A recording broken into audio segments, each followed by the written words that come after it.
रहे हैं constructors. Constructor जो आपने दूसरी लैंग्वेजेस में पढ़ा है उसके अकॉर्डिंग कंस्ट्रक्टर एक ऐसा मेथड होता है जिसका नाम और क्लास का नाम सेम होता है, और कंस्ट्रक्टर का काम होता है ऑब्जेक्ट के डेटा मेंबर्स को इनिशियलाइज करना। तो यहाँ पे भी कंस्ट्रक्टर का टास्क तो वही है, जब ऑब्जेक्ट क्रिएट हो रहा है तो उसके डेटा मेंबर्स को इनिशियलाइज करना। लेकिन यहाँ पर कंस्ट्रक्टर का नाम न्यू होता है। VB.NET में कंस्ट्रक्टर का नाम क्लास के नाम जैसा नहीं होता है, कंस्ट्रक्टर का नाम क्या होता है, न्यू। मैंने एक क्लास बनाई कंट्री, इसमें private name as string, capital as string और करेंसी एज स्ट्रिंग लिया। अब मैंने यहां बनाया पब्लिक सब न्यू। न्यू नाम का मैंने क्या बनाया, एक सब प्रोसीजर बनाया। इसको अपन कहते हैं नॉन पैरामीटराइज्ड कंस्ट्रक्टर, जिसका कोई भी आर्ग्यूमेंट नहीं है। इसमें मैंने नेम में इंडिया असाइन कर दिया, कैपिटल में न्यू दिल्ली, करेंसी में रुपीस। फिर मैंने एक और न्यू बनाया, पब्लिक सब न्यू। ये आर्ग्यूमेंट्स वाला कंस्ट्रक्टर है। इसके 3 आर्ग्यूमेंट होंगे, नेम, कैपिटल और करेंसी। जो भी वैल्यू NM में आई है वो नेम में असाइन की, जो CA में आई है वो कैपिटल में असाइन की, जो CUR में आई है वो करेंसी के अंदर असाइन करी। और फिर मैंने इस क्लास के अंदर एक डिस्प्ले नाम का मेथड बनाया, जो सब प्रोसीजर है, जो नेम, कैपिटल और करेंसी को डिस्प्ले करेगा। इसके बाद मैंने यहाँ 3 म्यूटेटर मेथड बनाए कल जैसे। सेट नेम, जो नेम की वैल्यू मॉडिफाई करने के काम में आएगा। सेट कैपिटल, जो कैपिटल की वैल्यू मॉडिफाई करेगा। सेट करेंसी, जो करेंसी की वैल्यू मॉडिफाई करेगा। ये तीनों सिंगल आर्ग्यूमेंट म्यूटेटर मेथड्स हैं। सेट नेम, नेम की वैल्यू चेंज कर रहा है। सेट कैपिटल, कैपिटल की वैल्यू। सेट करेंसी, करेंसी की वैल्यू। अब इसके बाद अपन मेन देखें, इसका जो समझने का वर्क है वो मेन में ही है। अब अपन देखें dim K as new country. अब मैंने कंट्री क्लास का ऑब्जेक्ट बनाते हुए 3 वैल्यूज पास करी। कंट्री का नेम साइप्रस, कंट्री की capital Nicosia and currency euro. तो इससे कौन सा वाला न्यू कॉल होगा, 3 आर्ग्यूमेंट वाला न्यू, मतलब 3 आर्ग्यूमेंट वाला कंस्ट्रक्टर कॉल होगा जो अपन ने ऊपर बनाया है। जब डिस्प्ले करेंगे के डॉट डिस्प्ले तो यही तीनों चीजें डिस्प्ले होंगी। जब मैं लिखूंगा ऐसे dim J as new country, तो इससे बिना आर्ग्यूमेंट वाला कंस्ट्रक्टर कॉल होगा, मतलब बिना आर्ग्यूमेंट वाला न्यू। अब आप वापस देख लो, यहाँ पे न्यू 2 हैं। पहला 3 आर्ग्यूमेंट वाला न्यू, मतलब 3 आर्ग्यूमेंट वाला कंस्ट्रक्टर, और इसके ऊपर बिना आर्ग्यूमेंट वाला न्यू। इससे बिना आर्ग्यूमेंट वाला जो कंस्ट्रक्टर है उससे नेम में इंडिया जाएगा, कैपिटल में न्यू दिल्ली और करेंसी के अंदर रुपीस जाएगा। अब अगर मैं यहां लिखता हूं dim J as new country, तो इससे बिना आर्ग्यूमेंट वाला न्यू, मतलब बिना आर्ग्यूमेंट वाला कंस्ट्रक्टर कॉल होगा। और अब मैं डिस्प्ले करूंगा जे डॉट डिस्प्ले, तो इंडिया, न्यू दिल्ली और रुपीस आएगा। इसका मतलब मैंने यहाँ पे क्या किया, ऑब्जेक्ट बनाया तभी उसमें वैल्यूज चली गई। उसके बाद डिस्प्ले कॉल करेंगे तो वो वैल्यूज डिस्प्ले होंगी डिफॉल्ट वाली।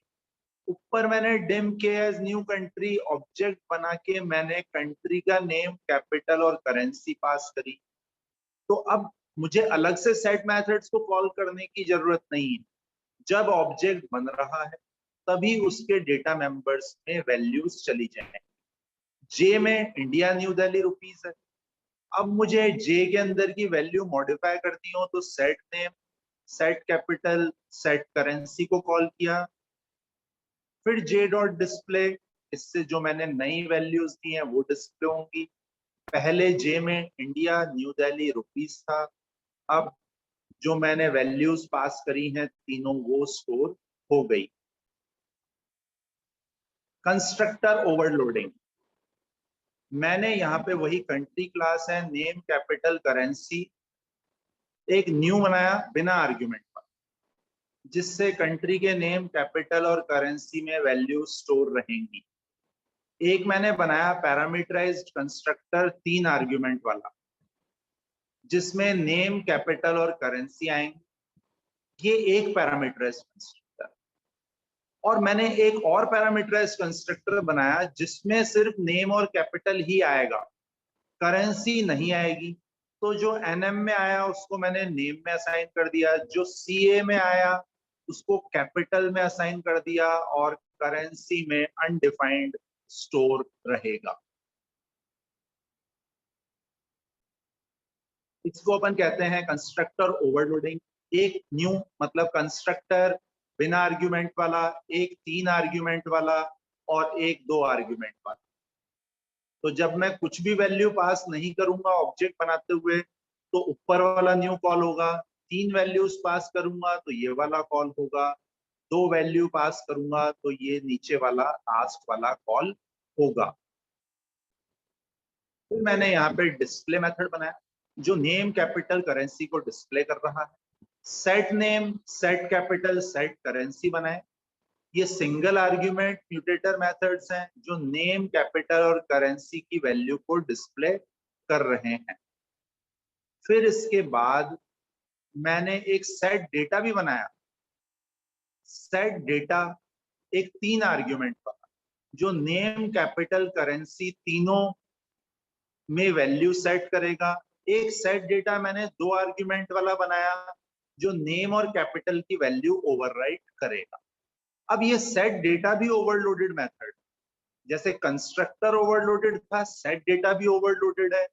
एक सेट डेटा 3 आर्ग्यूमेंट वाला, दूसरा सेट डेटा 2 आर्ग्यूमेंट वाला। तो कंस्ट्रक्टर भी ओवरलोडेड हो सकते हैं क्लास में, और दूसरे मेथड्स भी ओवरलोडेड हो सकते हैं। K as new country, France, Paris, Europe, इससे 3 आर्ग्यूमेंट वाला कंस्ट्रक्टर कॉल होगा। के डॉट डिस्प्ले लिखेंगे तो यही वैल्यूज डिस्प्ले होंगी। फिर मैंने के डॉट सेट डेटा लिखा। के dot set data Austria, Vienna. इससे के अंदर जो भी डेटा था, अभी फ्रांस और पेरिस था, उसकी जगह ऑस्ट्रिया और वियना ओवरराइट हो जाए, और करेंसी में कुछ भी चेंज नहीं किया तो पुरानी वाली करेंसी ही रहेगी।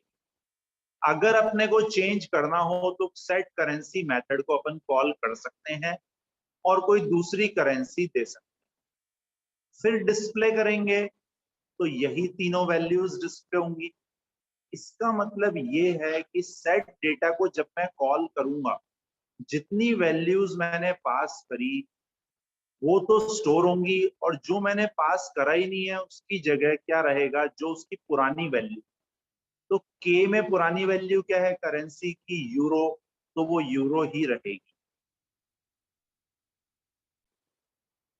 मैंने लिखा dim J as new country, J dot display, तो जे में आएगा इंडिया, न्यू दिल्ली और रुपीस, क्योंकि इस केस में बिना आर्ग्यूमेंट वाला कंस्ट्रक्टर कॉल होगा तो जे के अंदर ये वैल्यू स्टोर होंगी। J dot set data Russia, Moscow and rouble, ये मैंने यहाँ पे जे की वैल्यूज ओवरराइट कर दी। जे में पहले इंडिया, न्यू दिल्ली, रुपीस था, अब ये 3 वैल्यूज होंगी। अब मैंने यहाँ लिखा जे डॉट डिस्प्ले, तो ये नई वाली वैल्यूज ही डिस्प्ले होंगी। अगर मैं लिखता हूँ dim N as new country, Costa Rica and San Jose, ये वैल्यूज मैंने पास करी, तो इससे कंट्री क्लास का 2 आर्ग्यूमेंट वाला कंस्ट्रक्टर कॉल होगा। कंट्री नेम और कैपिटल तो अपन ने यही स्टोर करी है, और करेंसी में क्या रहेगा, अनडिफाइंड। अब मुझे करेंसी की वैल्यू चेंज करनी है, एन डॉट सेट करेंसी, और कोस्टा रिका की करेंसी कॉलन अपन ने पास करी। अब एन डॉट डिस्प्ले लिखेंगे तो यही तीनों वैल्यूज डिस्प्ले होंगी। अब मैंने क्लास कंट्री ली, उसमें नेम कैपिटल करेंसी ली और एक 3 आर्ग्यूमेंट वाला कंस्ट्रक्टर बना दिया।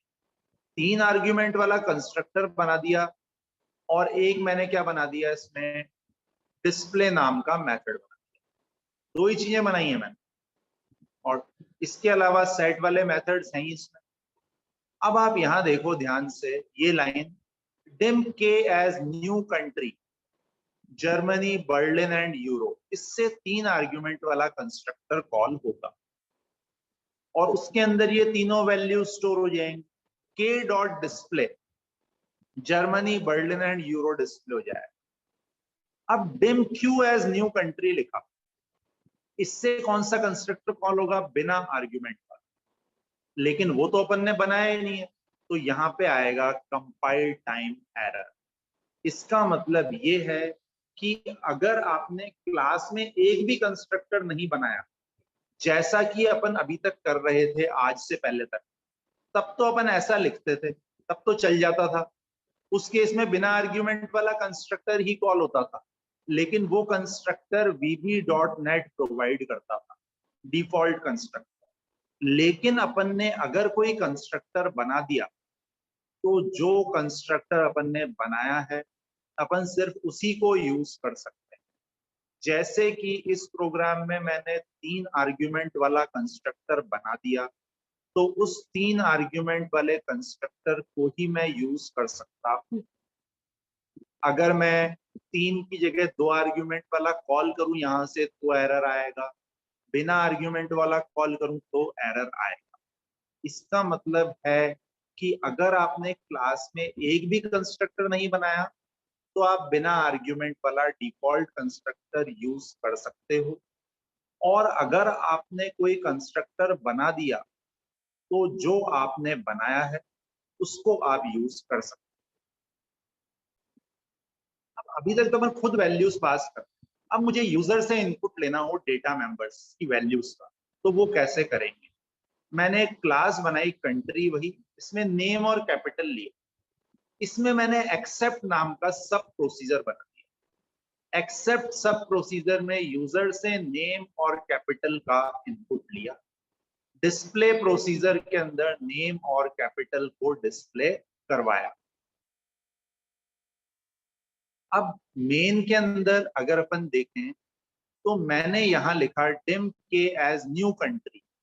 अब कोई कंस्ट्रक्टर तो बनाया ही नहीं है मैंने, तो इस केस में vb.net वाला डिफॉल्ट कंस्ट्रक्टर कॉल। फिर मैंने लिखा के डॉट एक्सेप्ट, तो ये एक्सेप्ट कॉल होगा जो नेम और कैपिटल का यूजर से इनपुट लेगा। के डॉट डिस्प्ले, जो नेम और कैपिटल यूजर ने दिए हैं, डिस्प्ले कॉल होगा और ये उनको डिस्प्ले करेगा। तो के लिए एक असाइनमेंट है, एक स्टूडेंट क्लास बनानी है, उसमें रोल नंबर, नेम, कोर्स लेना है, उसमें डिफॉल्ट और पैरामीटराइज्ड कंस्ट्रक्टर बनाने हैं, डिस्प्ले बनाना है। मेन में आपको 2 ऑब्जेक्ट क्रिएट करने हैं स्टूडेंट क्लास के, 2 अलग अलग कंस्ट्रक्टर्स का यूज करके, और डिस्प्ले कॉल करना है दोनों ऑब्जेक्ट्स का, जो दोनों स्टूडेंट्स की डिटेल्स को डिस्प्ले करेगा। नेक्स्ट अपन कर रहे हैं इनहेरिटेंस। इनहेरिटेंस क्या होता है, किसी एग्जिस्टिंग क्लास को यूज करके नई क्लास बनना। एग्जिस्टिंग क्लास को अपन पेरेंट क्लास कहते हैं, या बेस क्लास कहते हैं, या सुपर क्लास कहते हैं। नई क्लास को अपन क्या कहते हैं, चाइल्ड क्लास, डिराइव्ड क्लास, या सब क्लास। जैसा कि मैंने यहाँ पे लिखा, क्लास पर्सन बनाई मैंने। पर्सन क्लास तो इंडिविजुअली एक क्लास है जिसके अंदर नेम और एज नाम के डेटा मेंबर है प्राइवेट, और एक्सेप्ट डेटा और डिस्प्ले डेटा नाम के प्रोसीजर्स हैं। एक्सेप्ट डेटा के अंदर नेम और एज में इनपुट लिया, डिस्प्ले डेटा में नेम और एज को डिस्प्ले करवाया।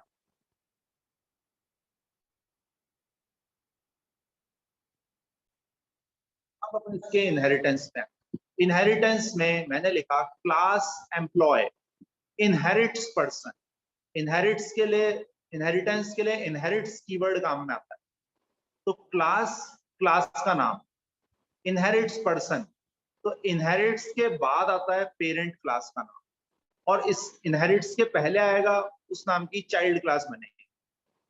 अब ये जो इनहेरिट्स है ये हमेशा सेपरेट लाइन में आएगा, मतलब मैं ऐसा नहीं कर सकता कि मैं इसी के आगे इनहेरिट्स पर्सन लिखूं। इनहेरिट्स हमेशा नई लाइन में आएगा, अगर आप इसको सेम लाइन में लिखोगे तो एरर आएगा।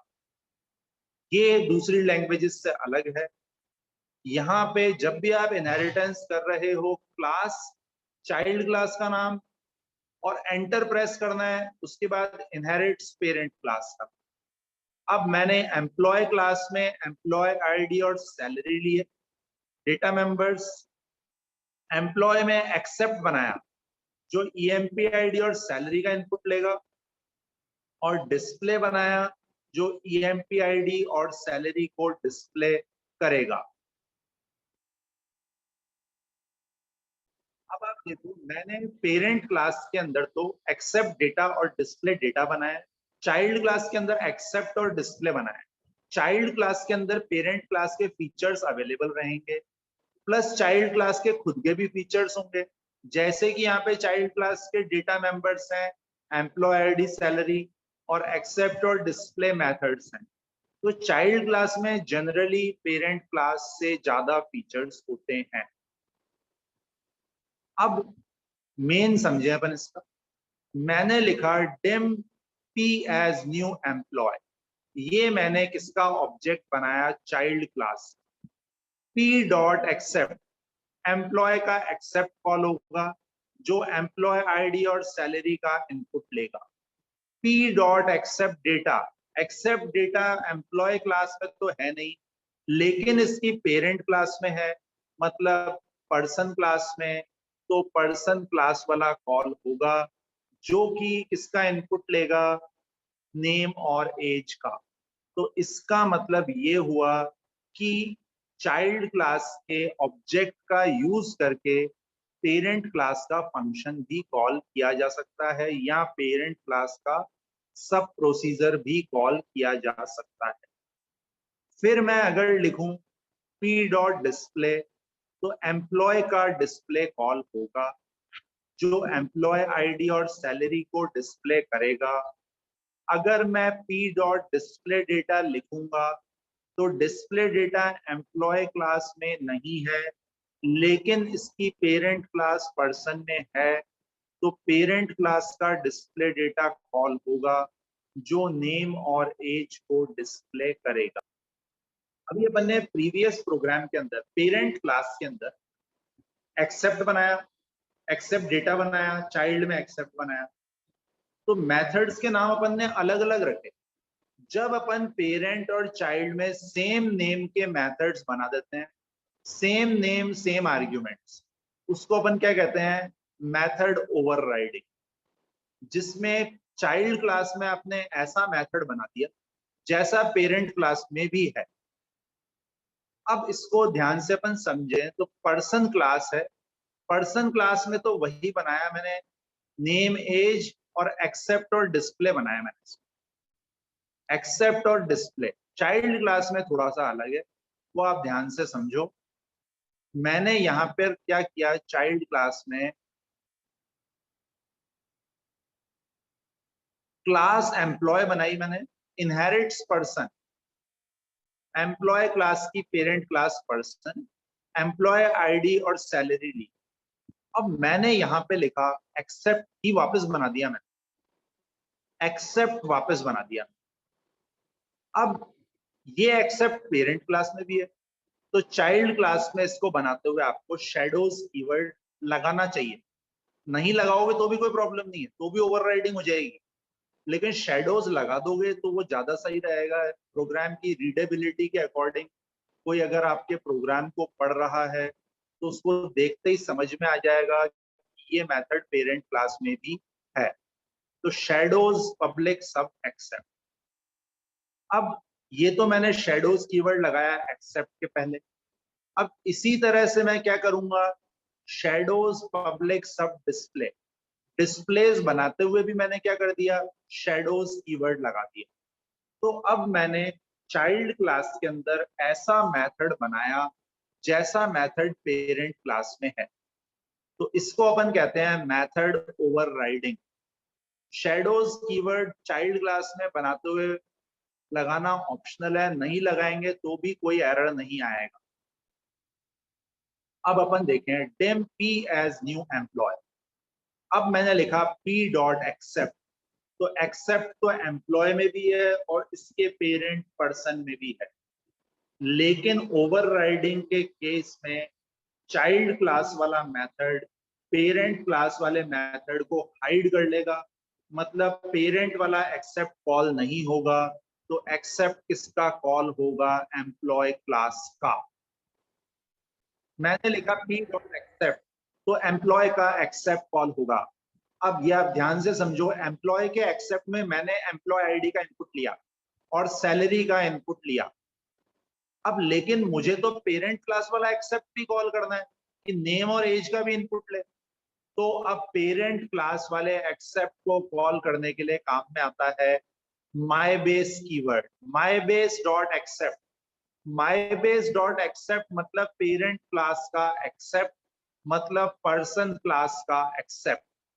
इस MyBase डॉट एक्सेप्ट को मैंने एम्प्लॉय आईडी का इनपुट लेने के बाद लिखा है, तो एम्प्लॉय आईडी का इनपुट लेने के बाद ये पेरेंट क्लास वाला एक्सेप्ट कॉल होगा जो नेम और एज का इनपुट लेगा, फिर ये वापस यहाँ आके सैलरी का इनपुट लेगा।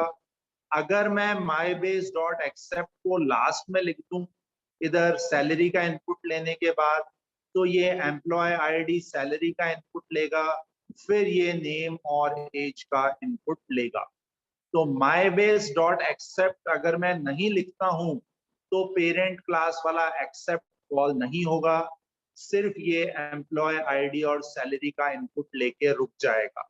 तो अगर आपको पेरेंट क्लास वाला ओवरराइड किया हुआ मेथड कॉल करना है तो उसके लिए MyBase कीवर्ड यूज में आता है। ये जावा के सुपर कीवर्ड जैसा है।